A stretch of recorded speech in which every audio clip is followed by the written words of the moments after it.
It's more or less like a scientific fact at this point that the Alien franchise is one of the greatest sci-fi series of all time.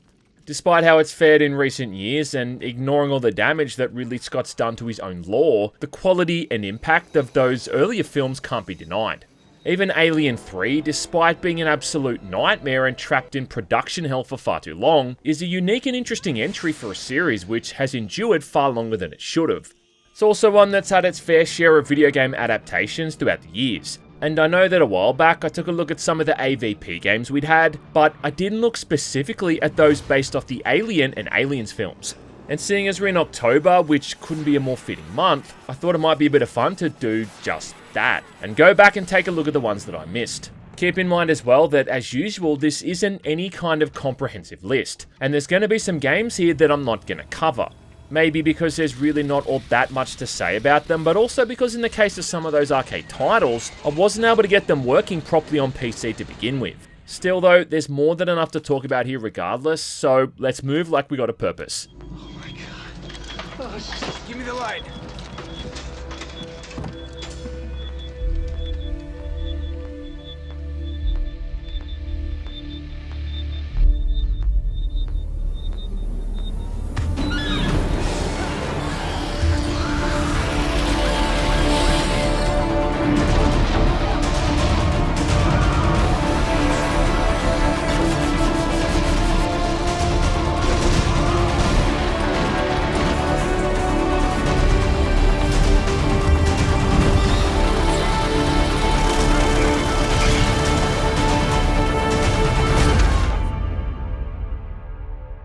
Right off the bat, we're going back to 1990 with the arcade game Aliens.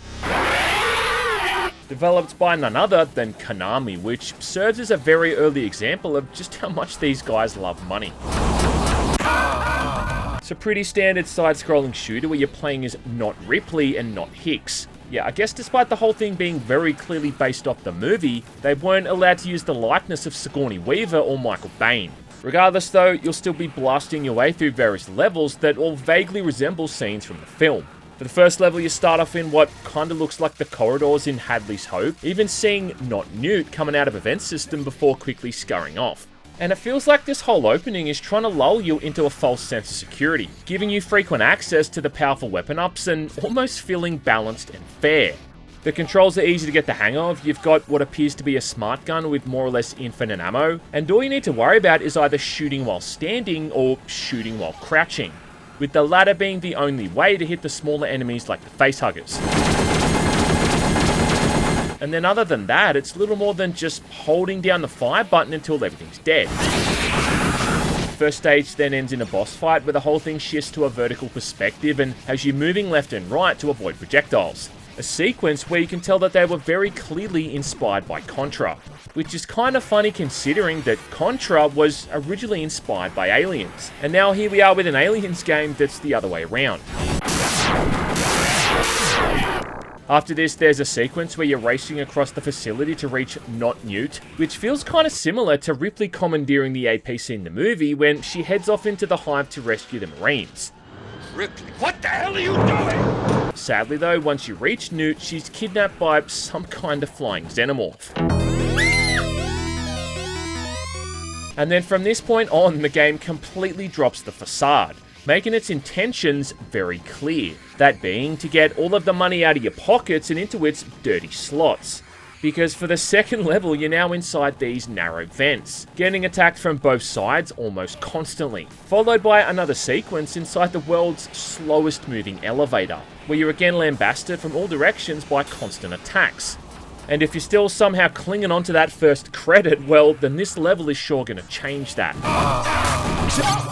The boss for this second area looks like what had happened if a facehugger ever got a hold of Sonic the Hedgehog. But is surprisingly easy despite having an insanely high health pool.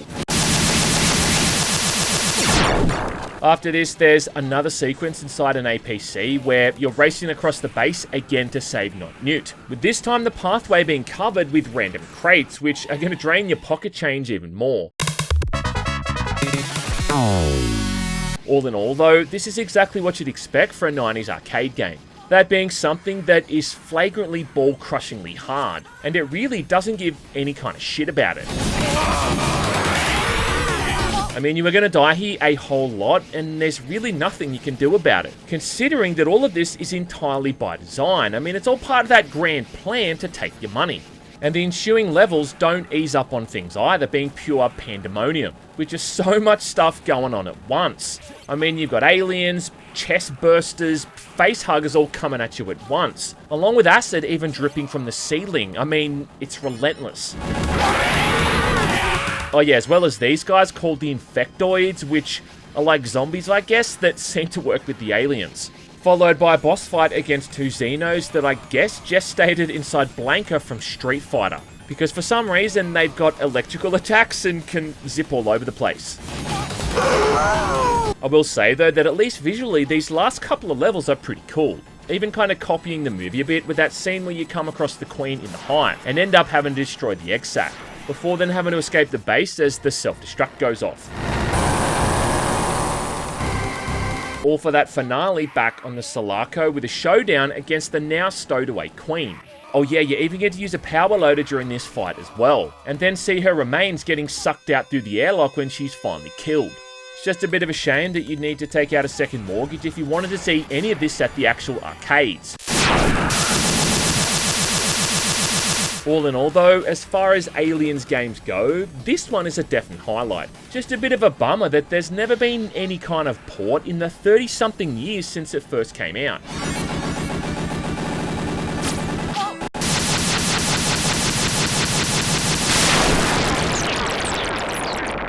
But before I get too far into things, I do have to thank Red Magic for sponsoring this video. But what is Red Magic all about? Well, I'm so glad you asked. One thing Red Magic is all about is providing innovative gaming smartphones, and their latest model is the 9S Pro. The 9S Pro offers up speed, power, and a long battery life, with a super cool design integrating metal, geometry, and light to truly create one cool looking little gadget. On the tech side of things, you've got up to 16GB of DDR5X RAM, an upgraded ICE 13.5 cooling system, as well as a 6500 mAh battery for longer, uninterrupted gaming with up to 56 hours of usage. Which kind of makes it handy for things like long flights or drives, assuming you're not the one driving. It's also got a super clear flat screen as well, with a resolution of 2480 pixels, which really makes it perfect for not only playing all the various games that run on it, but also just when you need to watch serious content on YouTube. Oh yeah, and the screen on this thing is absolutely massive, more or less taking up the entire front of the phone, along with the back being completely flat without any kind of camera bump. Really though, the main thing that appeals to me here is that with the 9S I can have a separate device to install all these games on, so I don't have to bog my phone down with all these different apps. But then on the flip side, if you want the functionality of a smartphone, all of that stuff is still there. So to get involved, click the link in the video description or head over to redmagic.gg to check out the 9S Pro yourself. Mission complete! And up next is really just more of the same, with Sega's Alien 3 The Gun. And I think anyone who spent any time inside an arcade in the early 90s is absolutely going to remember this classic. This was before the days of Virtua Cop and Time Crisis, where most of these rail shooter controllers were usually more bulky in size, with the gun for this one being a humongous blaster that kinda resembles the pulse rifle from the movies. Oh yeah, and I remember too that the whole thing would vibrate with each shot, as if it was simulating actual recoil, which played a huge part in why this one was so fun to play through, especially considering that both of these things fired full auto. Oh yeah, and I doubt I'm not the only one who put coins into both sides so you could dual wield them.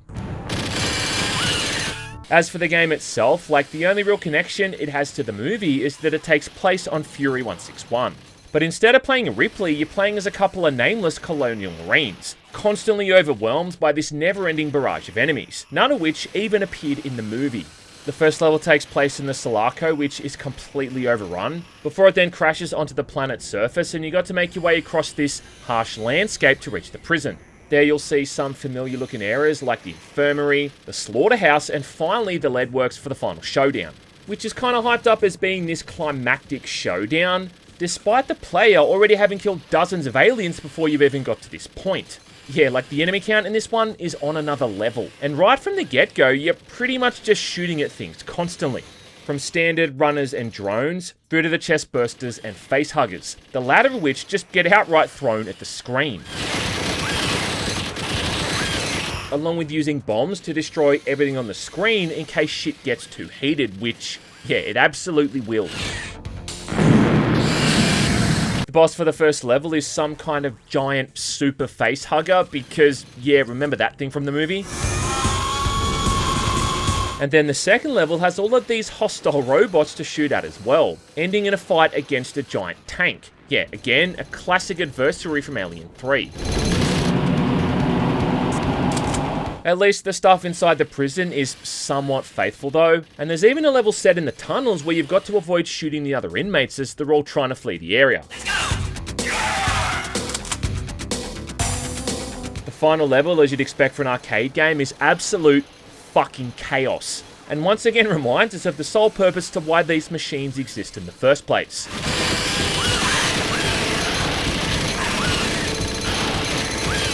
And suffice to say, like, if you were still playing in the arcades at this point, well, you either knew someone who had given you a free play on the cabinet, or just insanely good at the game. Because this final push is just pure carnage, and it doesn't even feel like it's been designed to be beaten by humans. The final boss fight against the alien is kinda cool though, even letting the player knock them into that pool of molten lead, and then shoot the showers quickly after so it explodes.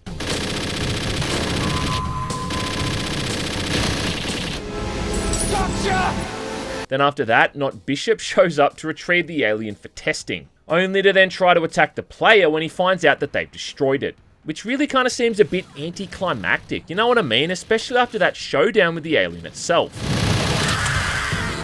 Either way though, after that, I mean, that's it, you've beaten the game. And your reward for all of this is a brief monologue, before a bunch of guys burst into the room with pulse rifles and execute the player. Damn. Kind of fitting though, I guess, considering this is based off the same movie where they killed off two of the most popular characters within the first 10 minutes. Still though, like, despite this thing being harder than a coffin nail, there is a reason why it was a staple in arcades during the 90s, and you really can't deny that the whole thing is absolutely badass. The sprite work is gorgeous, with lots of great effects, allowing the player to shoot apart almost every single element in the environment, and even shooting enemy corpses, to the point that you'd see limbs and various bodily fluids flying out in all directions. And there really just wasn't any other rail shooter like it at the time that offered up that kind of hit feedback. It's true. Not to mention you've got this humongous gun controller that erupted in your arms, like the whole thing was hard to not enjoy. Again, it's a bit of a shame that there's never been any kind of update or port throughout the years, and even emulating it is far from perfect. But if you've ever wanted to play something that sums up that early 90s rail shooter arcade experience, as well as highlighting just how little these movie tie-ins had to do with the actual movies, well, then this is it.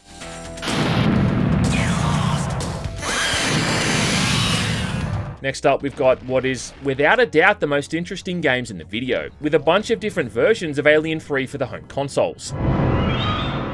Released in 1992, you've primarily got two different versions. You've got the one for the Sega Genesis, and then the one for the Super Nintendo. Both developed by Probe Software, and with most of the other ports being derivatives of the one on the Sega Genesis. That being the ones on the Master System, the Game Gear, the NES, Commodore 64, and the Amiga. In fact, the Game Gear and the Master System version are more or less the exact same as the Genesis is, using identical map layouts, only obviously with much more basic graphics. Whereas the one on the NES is the same concept, but with entirely different maps, and again, downgraded visuals. Though it does seem like they tried to compensate for that by making the levels here even more confusing. I mean, have a look at the map for the first level of the game. The first level! Come on now, dawg. Come on, man. Oh yeah, and then to make it even more confusing, there's also a version on the Game Boy, which is a top-down shooter that's completely different as well. But the main thing all of these games have in common is that, yet again, none of them have anything to do with the movie. I mean, aside from being set on Fury 161, and that you're playing as Ripley with a buzz cut, trying to rescue a bunch of prisoners. However, like, that does kinda make sense, especially considering development for these was going on before the movie was even out. And in a way, like, that even reflects what was going on with the film, in how it was this constant hodgepodge of different ideas and plot lines changing almost day to day. And even a cursory glance at the troubled production of Alien 3 shows you just how many different storylines and versions of the script the filmmakers and crew were constantly working with. It's a tough thing making a film like this, and Fincher's the only one who has laughed all the way through it. Meanwhile, it's amazing to me that Fox is the #1 studio in the country because they're all such a bunch of morons. By the way, like, to keep it simple, I'm going to be primarily talking about the Genesis and the SNES version, seeing as they're the most honed. Now on the Genesis or the Mega Drive, this is just a basic run and gun shooter, where the overall goal is to rescue a bunch of cocooned prisoners throughout each level within a strict time limit, before then finding your way to the exit and repeating it all over again. You got 4 weapons equipped at all times with the pulse rifle and its grenade launcher, then you got a flamethrower and throwable grenades. And as a general rule of thumb, if something is moving, you should probably shoot it. Every 4 stage is a boss fight against a so-called guardian alien, which is the exact same enemy type each time, with the only difference being the size of the arena that you fight it in. Which, yeah, does nothing more than just make it harder to see the damn thing when it's off screen. Then for the so-called final fight, they just put you up against 2 of these things at once, which kind of seems daunting at first, until you realise that you can just wait it out in 2 different spots, where each of them are going to stand still and make themselves easy targets. So yeah, like, not the most complex game ever made, but easy to pick up and get the hang of very quickly. And for a Genesis game in 1992, this is a pretty decent looking and sounding title. And there's a nice amount of detail to all these various environments, with classic effects in the background like parallax scrolling. Not to mention the soundtrack is dope as well, the kind of thing that really puts that Genesis sound chip to great use.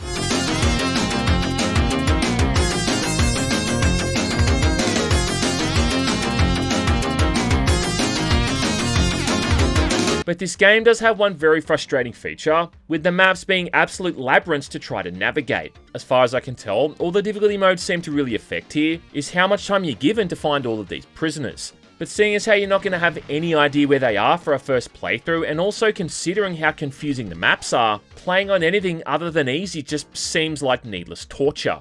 What's also really annoying is how enemies can often appear from off screen and get a cheap hit in. Something which happens so quickly that you quite often can't even react in time to avoid it. Fuck you. Sometimes the motion detector might give their position away early, but yeah, a lot of the time you won't even see this stuff coming.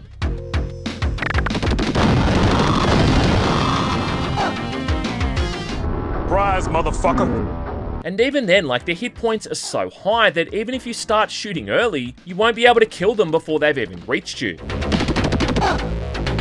In the case of the runner aliens, you have to crouch to even hit these guys to begin with, you know, seeing as they're a bit lower to the ground. So unless you crouch walking around all the time, you'll no doubt take a few hits from these guys as well. And the reason that this is so annoying is because whenever an alien hits you, they're gonna knock you on your ass for a couple of seconds, which, as far as I can tell, is only done to waste precious level time.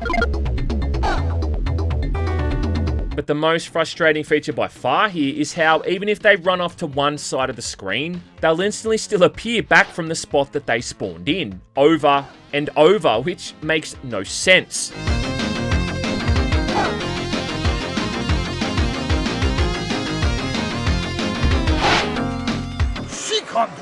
The levels set inside the alien hive are by far the worst here, with the foreground almost entirely covered at times, making it impossible to see enemies lurking in the corners. Oh yeah, and the ceiling is also dripping with acid. And it just makes the whole thing so needlessly tricky, with all these visual elements blocking the player's view. Later in the game, they even hide some of these prisoners in what's more or less hidden walls, and that stuff is just complete bullshit.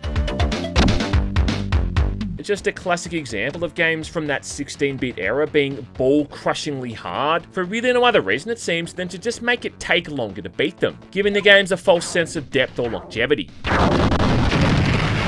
Because if you can somehow get through this whole thing without dying, well, you could easily beat it in under an hour or so. But realistically, you'll instead spend a whole lot of time chasing after dead ends, getting lost and running that clock down, causing lots of restarts. And unlike the SNES version, this one doesn't have a password system. So when you die, it's game over, man, game over. I mean, it kind of makes sense though that a game made by a company known for arcade ports is going to make a game that has arcade difficulty. So either way, like at the end of the day, this is still a pretty awesome 16-bit shooter. Just one that definitely doesn't pull its punches.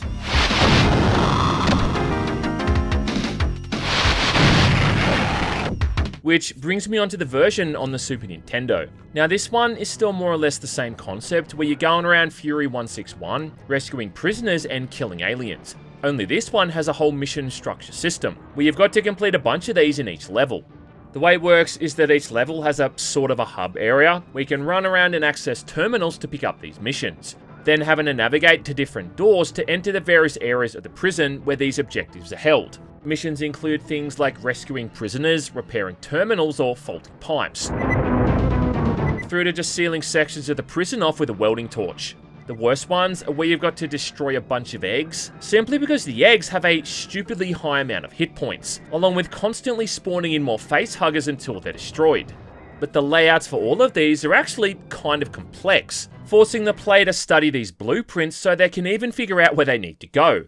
Either way though, once all the missions are finished, with there usually being like half a dozen or so in total, you move on to the next level and then do the whole thing over again, with there being 6 levels all up. So if nothing else, like this approach is kind of unique, in the sense that it treats the prison as more of a real location. You know, more than just a series of disconnected levels one after the other. I mean, each level of the prison, for instance, has a medical bay and weapons storage. So at any time, if you get low on either health items or ammo, you can head over there to top up. And again, like, it is game over if you're ever killed, but this time they've actually included a password system. Yes! Yes! Letting you at least resume play from the beginning of the current level, which is a lot better than, you know, losing all of your progress. Game over, man. I think overall as well that the SNES version feels a whole lot better to play. You don't get bum rushed constantly by something coming at you off the side of the screen anymore, and the various weapons are all bound to the buttons on the controller, making it far easier to use them in a pinch. The only thing is that now the throwable grenades are missing, and all you've got is the grenade launcher on the pulse rifle, but really that's not too much of an issue. Movement also feels a lot slower in general, with it kind of looking like Ripley is on the moon when she's jumping. And again, the music and presentation is absolutely top notch, with some great looking sprite work and genuinely atmospheric environments. I think the highlights are the moments you go outside and can see the moon hanging low in the distance, with the foreground being completely silhouetted and giving the whole thing a much more stylized look. Having said all of that though, this version of the game is still very repetitive, and despite offering up 6 levels in total and a couple of dozen missions, you're still more or less doing the exact same objectives every time, you know, just in different looking locations. About the only thing I think the game adds is that from like the 3rd level and on, you'll start having to take out alien queens, but that isn't as climactic or as exciting as you'd even think. They also went a little bit too overboard with the facehuggers in this version, and it's almost comical at times just how many of these fucking things you've got to contend with. I mean, in the later chapters, you'll have like half a dozen of them coming at you at once, and it's just kind of ridiculous.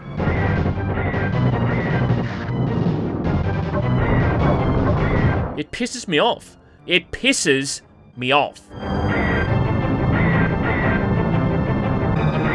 And again, like, because they're so low to the ground, you can only hit them if you're already crouching, which results in lots of tedious moments when you have to stop moving and drop down quickly. I also find this to be the most ironic thing about the game when compared to the movie. You know what I mean? Like, considering the movie had a literal single facehugger, whereas the game has what has to be hundreds if not thousands.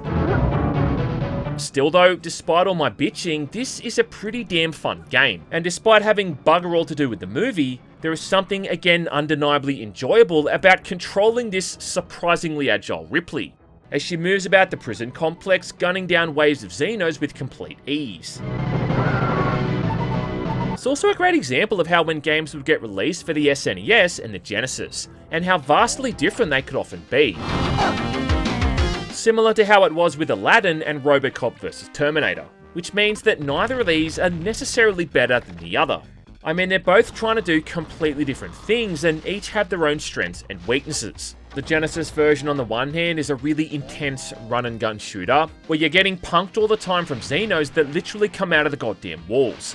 whereas on the SNES, it's a much slower experience, where you've got to manage your resources a lot more and explore this much more elaborate environment. One thing's for sure though, and that's that if you owned any of these games in the 90s, well, you were probably a pretty popular kid at school, which back then is really all that mattered.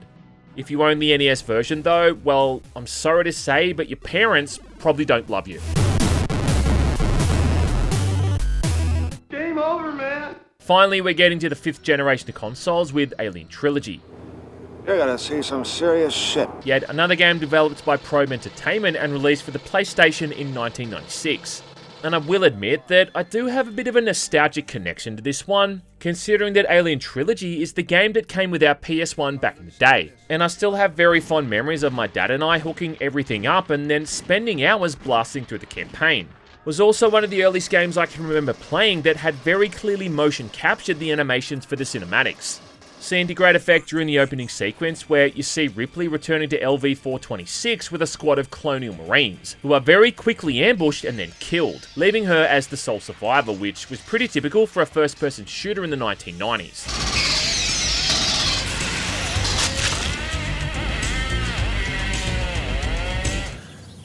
I gotta tell you, it was perfect. Gameplay-wise, it was also pretty standard shooter fare, using a combination of 2D sprites for the enemies and weapons, and then fully 3D environments, where you moved through a couple of dozen or so levels completing different objectives. The trilogy in the title comes from the overall theme of the campaign, with the whole thing being broken down into 3 chapters. First chapter takes place in a series of environments that resembles Hadley's Hope from Aliens. The second chapter is in a series of areas reminiscent of the prison from Alien 3. And then the final chapter is set inside the bone ship from the first film, with each chapter ending in a boss fight against the Queen, where you more or less just stun lock the bitch over and over while you shoot her. The weapons also don't stray too far from the formula either, with a pistol, shotgun and flamethrower, along with the iconic pulse rifle and smart gun. With the pulse rifle having that much needed grenade launcher ultimate fire and the smart gun auto-aiming at nearby enemies as well. It just doesn't really take any creative liberties when it comes to the weapons, and it sticks pretty closely to the source material. I mean, even the pistol is very clearly modelled after the one that Gorman uses in the movie. And the shotgun is obviously the same one used by Hicks. And most enemies resemble either the alien drones or runners, along with there being security forces and hostile synthetics to deal with as well. In what's probably one of the more sensible changes though, they've turned the facehuggers into a mild irritant instead of a full-on threat. Because compared to the AVP games, for instance, where these things were an instant game over, in Alien Trilogy, they instead just obscure the screen for a few seconds, before then just kind of sliding off like a slice of a pickle on a fast food restaurant window. Go! Go! Go! Go! Go! Go! Go! Go! Go! Go! Go! Go! It's also one of the few times where the PS1's limited draw distance actually works in the game's favour, with it keeping your field of view super limited, but then also making that side of enemies materialising in the distance tense and fraught. And it might seem kind of silly saying this now, but this game, along with the original Doom, is one of those earlier video games that I remember giving me full-on nightmares. Especially from those game over screens, showing Ripley being finished off depending on what enemy type actually killed her. Combined with that fantastic soundtrack, with that music from the first level absolutely living rent-free, being really ominous and depressing to really make you feel like you were the sole survivor in this nightmarish situation.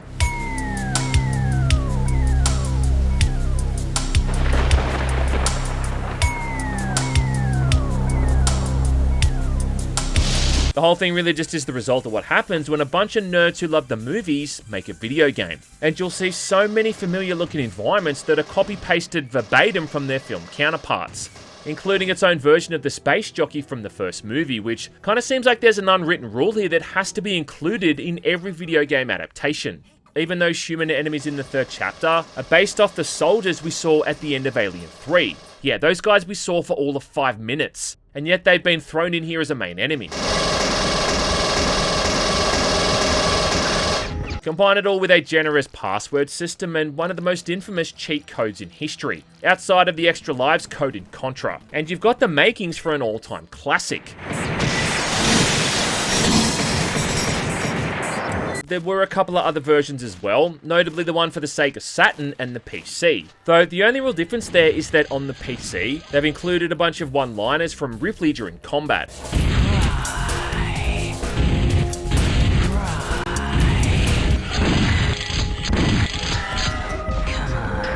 Either way though, the core of the gameplay remained the same across each platform, and that's one that still largely holds up, even by today's standards, making me still hold on to that shred of hope that someday someone is going to come along here and properly remaster this thing and give it the love and attention it deserves. Overall, damn good stuff.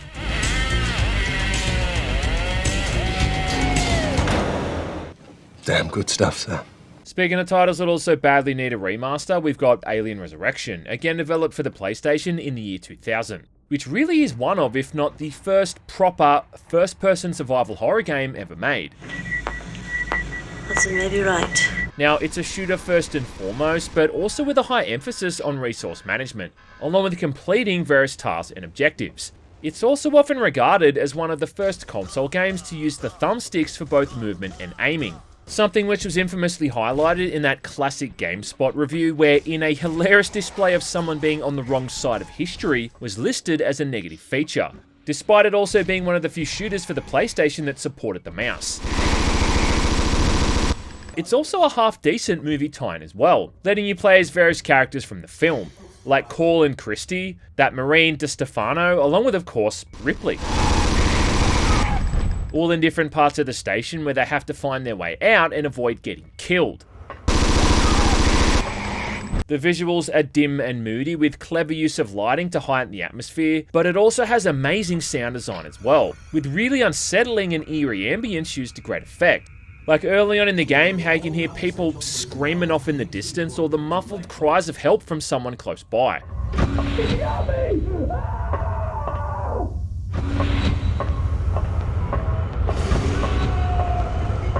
The vast majority of the campaign is also lacking a soundtrack entirely, instead relying on the ambient noise to craft this constantly foreboding and overbearing soundscape.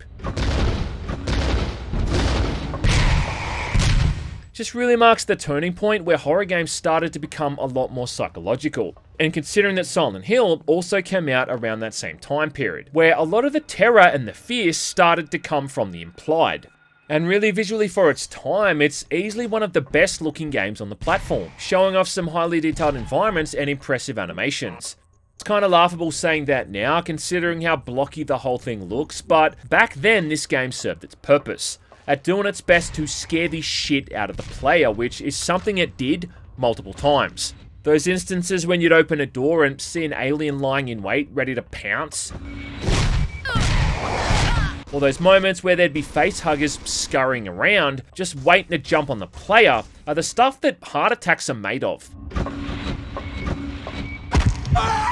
And even playing it now in 2024, the whole thing just oozes with dread, making it really amazing how something so old can still be so unsettling to play. Compared to other Alien games, where it kinda treats the aliens as a minor nuisance, in Resurrection, these things are a proper threat, and even one of them can fuck your day up real quick. You've only got manual save points as well, which are few and far between, and ammo and healing items aren't as commonplace as you'd really like, making each encounter have the potential to be your last. Just felt like this game finally handled the Xenos the way they should be, as these incredibly dangerous, vicious bastards that can easily kill you in the blink of an eye, and often will. The main problem this game has, though, is that it is just insanely hard, often just being outright unbalanced and pretty much broken. And yeah, dog, like they really put the survival in survival horror here, because this is one seriously crushing experience.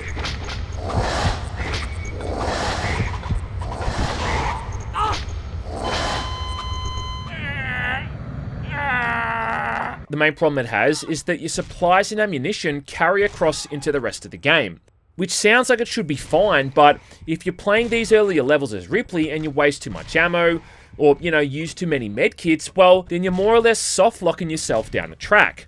At the point later on when the game becomes super stingy with the resources. Ammo for the pulse rifle, the shotgun and the flamethrower are all super limited, whereas ammo for the pistol is infinite, which might have been handy if that pistol wasn't about as effective as harsh language. but a lot of the levels rely on the player having the foresight of knowing where enemies are going to be coming from, which can make a first time playthrough really frustrating and kind of unfair. And to this day, I've never managed to beat this one without cheating.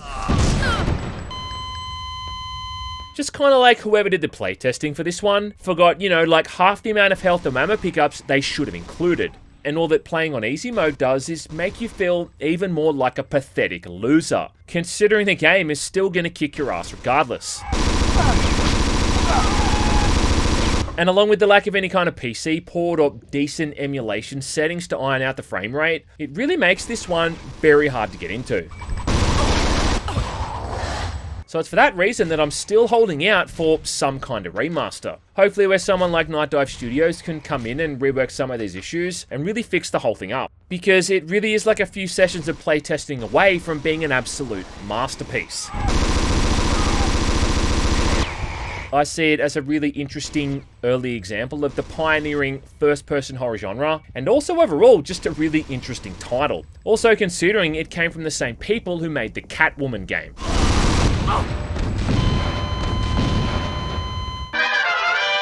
Now, after Alien Resurrection, there really wasn't all that much stuff that happened. There was a crappy Game Boy game called Aliens Thanatos Encounter in 2001, which, yeah, more or less bombed, along with an even crappier Java game called Aliens Unleashed.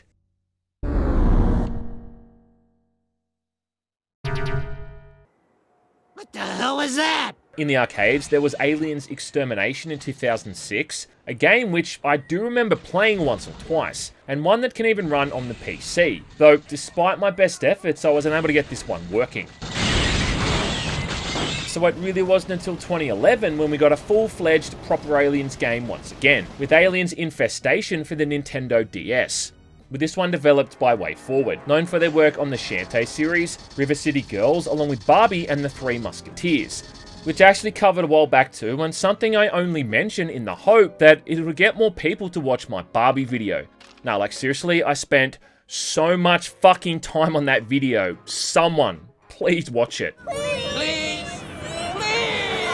Losing his mind. Anyway, this is a side-scrolling Metroidvania-lite set after the events of Alien 3, where you're playing as a squad of Marines sent to investigate the Sulaco yet again, as well as eventually LV-426, finding that Weyland-Yutani are again up to no good and have started making trouble in the neighborhood.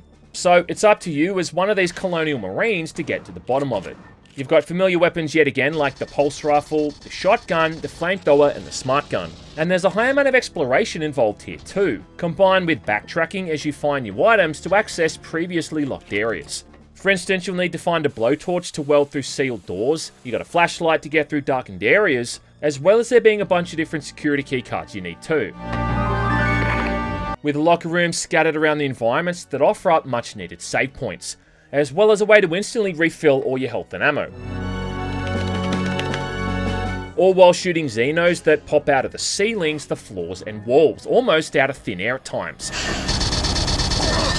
Giving me some serious flashbacks to Alien 3 on the Sega Genesis. Along with there being various other enemies as well, like rogue robots, I guess, and human enemies, integrating a cover system which actually works surprisingly well. Visually too, the whole thing's about on par with anything else that WayForward have ever worked on, with gorgeous pixel art, smooth animations, and just a great aesthetic overall. It doesn't look anything like any of these other Alien games, but then also somehow, it still fits perfectly into that same universe. And once again, as you'd expect and hope, it has its own version of the space jockey thrown in there as well. But the most interesting feature in the game is the whole permadeath mechanic, where if one of your Marines is killed, they're gone for good. Able to then be replaced with any of the other lone Marines you find throughout the levels. And it really seems like the game is designed around this feature because the combat and the boss fights in particular are often crushing in difficulty. Almost kind of like they want these characters to die. And I think I get what they're trying to do here. It's kind of like the same thing they did in Aliens, where James Cameron spent the first hour getting you attached to all these various characters, only to then kill half of them off in that first battle scene. All of the Marines in the game have different personalities and unique lines of dialogue, so you do really start to prefer some over the others. which means when they do get killed by that giant gorilla xenomorph boss, which is a thing by the way, you're gonna feel it a hell of a lot more. Oh yeah, the bosses in this game, I suppose I should mention, they fucking suck. Being these absolutely ludicrous bullet sponges that soak up pulse rifle rounds like it's a slap on the ass. In fact, even with just the guns in general, the shooting overall does feel a bit piss weak, and despite there being a whole bunch of weapons in the game, the only ones that are really any good are the pulse rifle and the smart gun. The shotgun in this thing is just embarrassing, taking way too many shots to kill enemies, even at close range.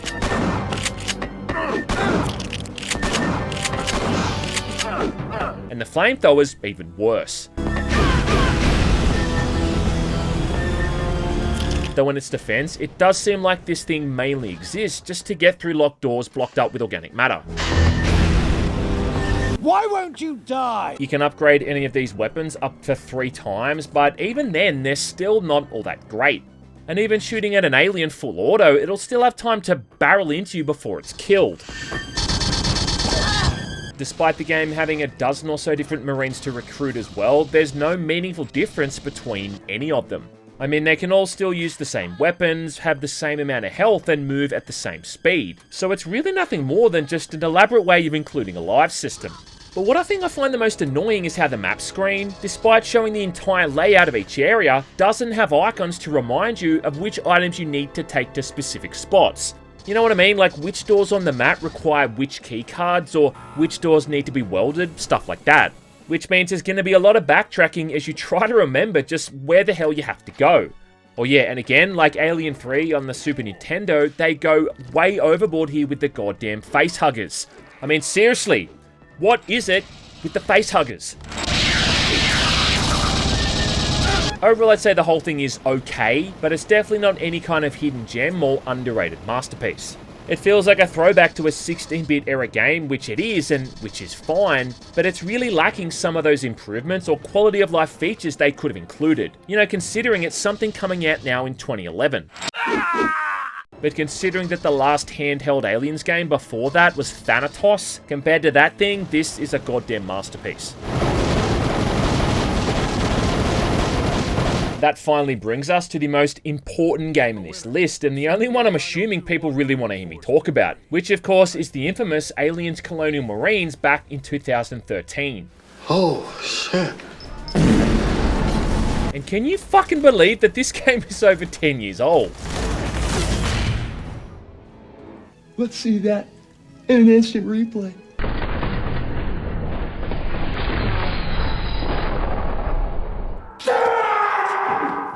What's kind of funny as well, and something that I don't think people even remember anymore, is that this game was highly anticipated back in the day. And to give you an idea of how long this game had been in development, you can go and read GameSpot's original review for Alien Resurrection, where at the end of it, they advised people to just skip it and wait for Colonial Marines instead, because back then it was rumoured it was going to be on the PS2. Eventually though, after a decade of radio silence, Gearbox Software picked up the rights, delivering us, yet again, another crappy, half-assed, unfinished FPS, right after their efforts on Duke Nukem Forever only a couple of years prior.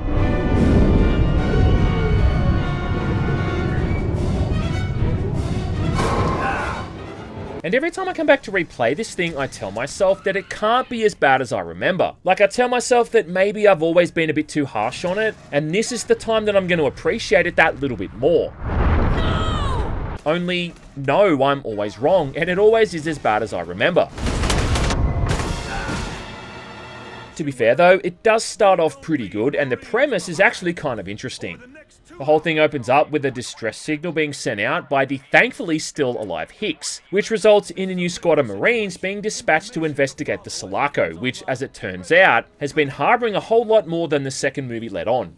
And these opening areas are interesting and chock full of fan service, like coming across the bottom half of Bishop's body strewn across the airlock, and you can even go into the nearby change rooms and see Hicks' locker.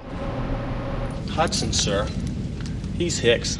Later on, when you finally end up on LV-426 and make your way to Hadley's Hope, the entire area just excels as a love letter to the film, even letting the player set up shop in the same spot where the crew hunkered down in the movie. And I do appreciate the fact that they tried to keep Hicks alive in this version of the story, as opposed to killing the guy off in Alien 3. Which is still the most insulting thing the series has ever done. Aside from that time that some idiot thought it was a good idea to have a single alien kill 2 predators in the first AVP movie.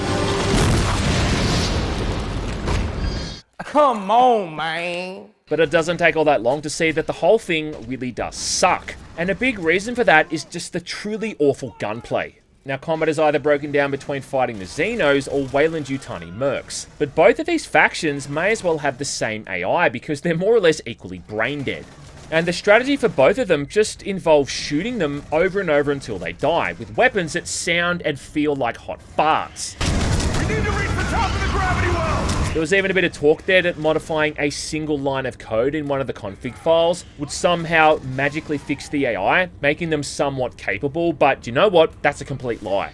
And either way, you're stuck with enemies that make the Infectoids in the Aliens arcade game seem like MIT graduates.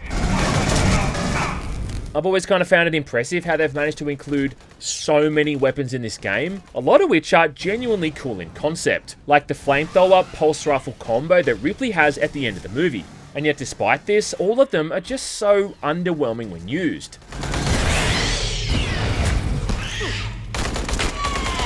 One of the main things that pisses me off here is the pulse rifle and just how pathetic it feels. And I'll never understand why AVP 1 and 2 are like the only games that have ever gotten this weapon right. I mean, in Aliens, it was shown that a single burst from a pulse rifle was more than enough to cause a xenomorph to more or less explode. And this was also the case in both of those games. But it seemed that for pretty much every game that came after that, you have to more or less lean on the trigger to kill even one. Even AVP 2010 and Aliens Fireteam are guilty of this kind of thing as well. And it just completely goes against the law of how these weapons work.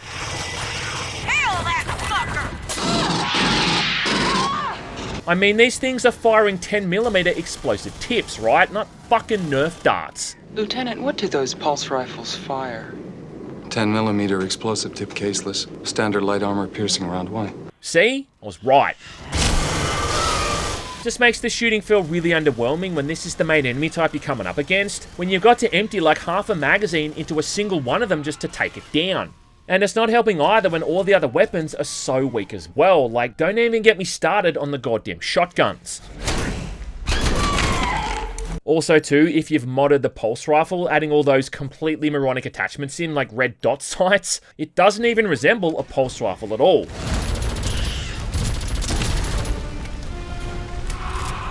Luckily though, the few times you do get to use a smart gun are a definite highlight, even if ammo for that thing runs out faster than baby oil does at Pete Diddy's house.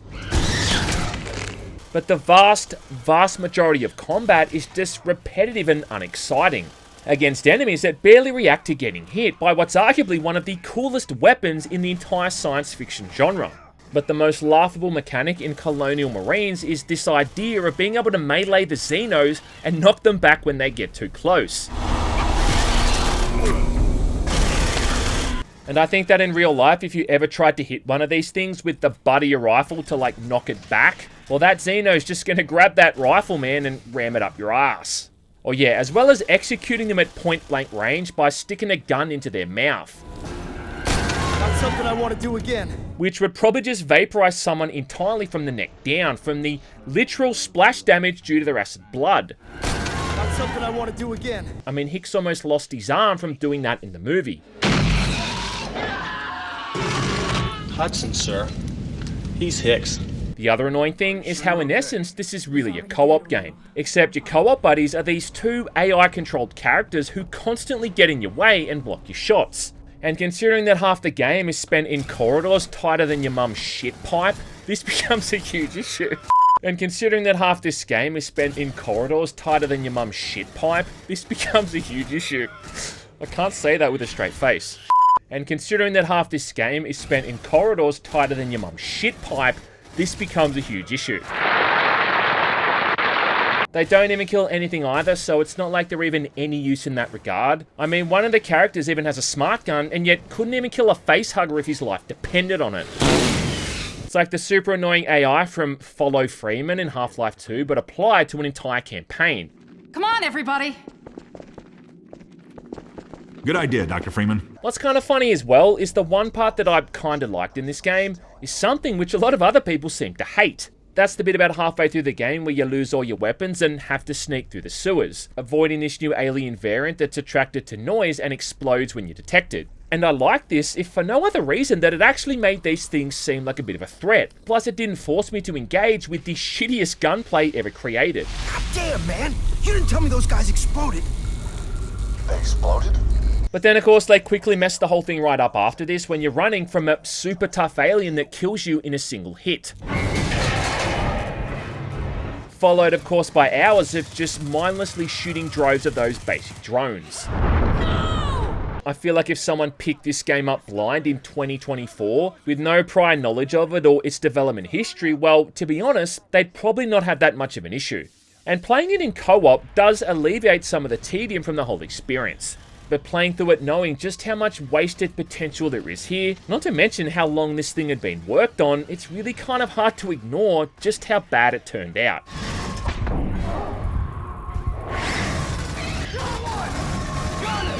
Still though, it's the second least worst game that Gearbox Software tried to salvage. So if nothing else, I guess it's got that going for it. Repeat, Raider 6-5 going down.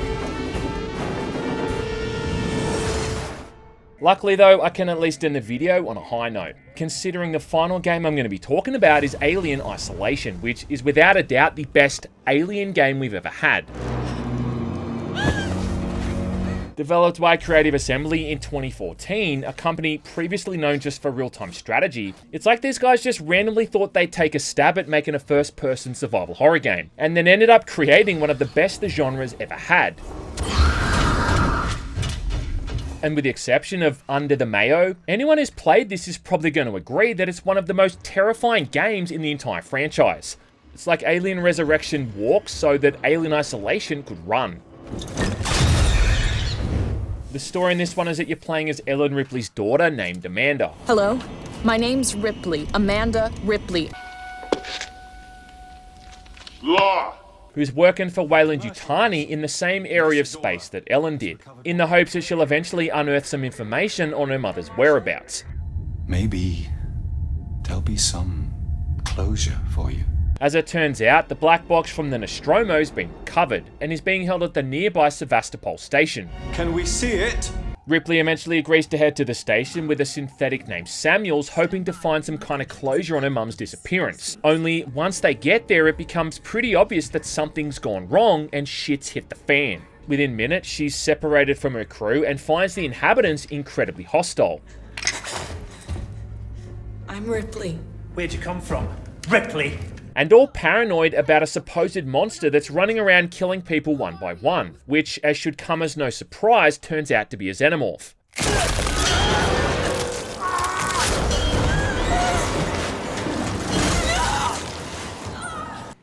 I shot my pants. However, as this is Alien Isolation and not Aliens Isolation, this means you're not going to be running around with pulse rifles or smart guns, and Amanda isn't a Colonial Marine either, so most of the game is going to be spent avoiding combat entirely, sneaking through vents or hiding behind stacks of crates to stay hidden.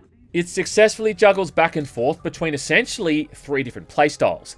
One where you're going around solving puzzles and doing basic maintenance work, then one where you're avoiding detection from hostile synthetics called Working Joes, before finally the main one where you're avoiding the alien. And it often shifts back and forth between each of these, even combining them multiple times, along with having to watch out for the very paranoid survivors of the Sevastopol, who are also a very real threat. What was that noise? I lied. It's just this incredibly harsh and unforgiving game world, something that's really the cornerstone of good survival horror, where those brief moments of safety are quickly replaced by that intense sense of vulnerability. It's also a pretty damn good looking game, perfectly capturing that cassette futurism aesthetic that the films were going for. And the frequent visual of that lone alien stalking down the hallways, slowly and methodically, is an image that's gonna linger in my mind for years to come. Orbital stabilizer failure. Abandoned station.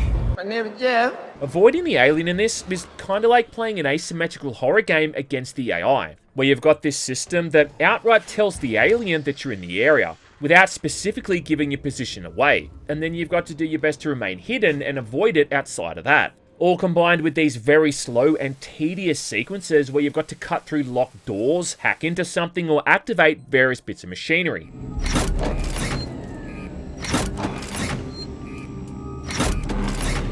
All whilst all these nasty things are lurking nearby. Sequences which are absolutely slow by design, to really force the player to feel tense and uneasy and vulnerable while doing it. Kids! I know! Hurry! I know! I mean it!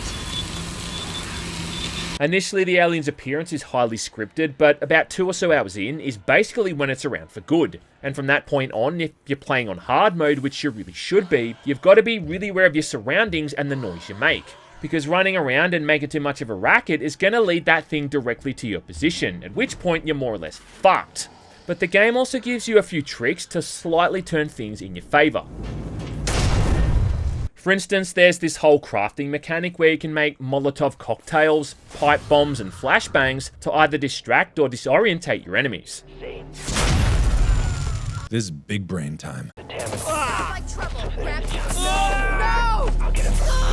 EMP mines and stun prods can even stun those synthetics, leaving them wide open to a follow-up attack. And as well as that, the human survivors have that traditional weakness to being shot in the face. You've even got a sort of get out of jail free card with the flamethrower. Let's hope this thing works. Which is able to scare away the alien temporarily if you give it a good dousing.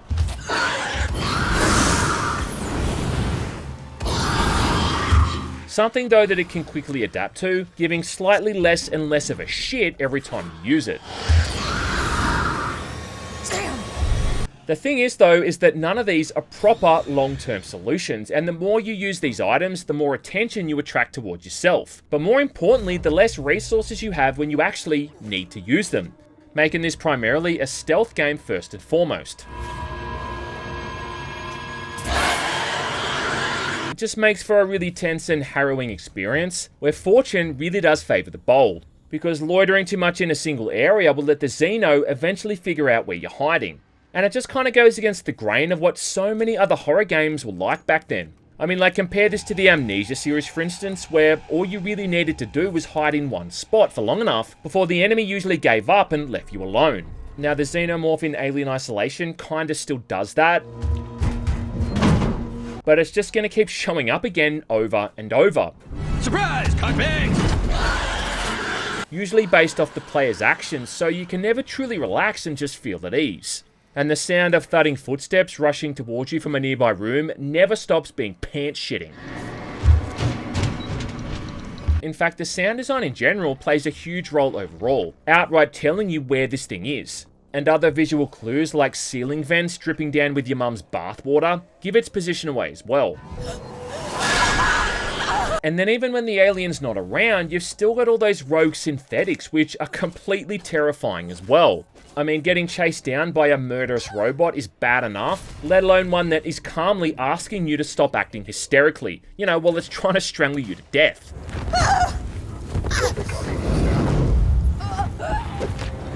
And honestly, at times, I think these guys are scarier than the alien.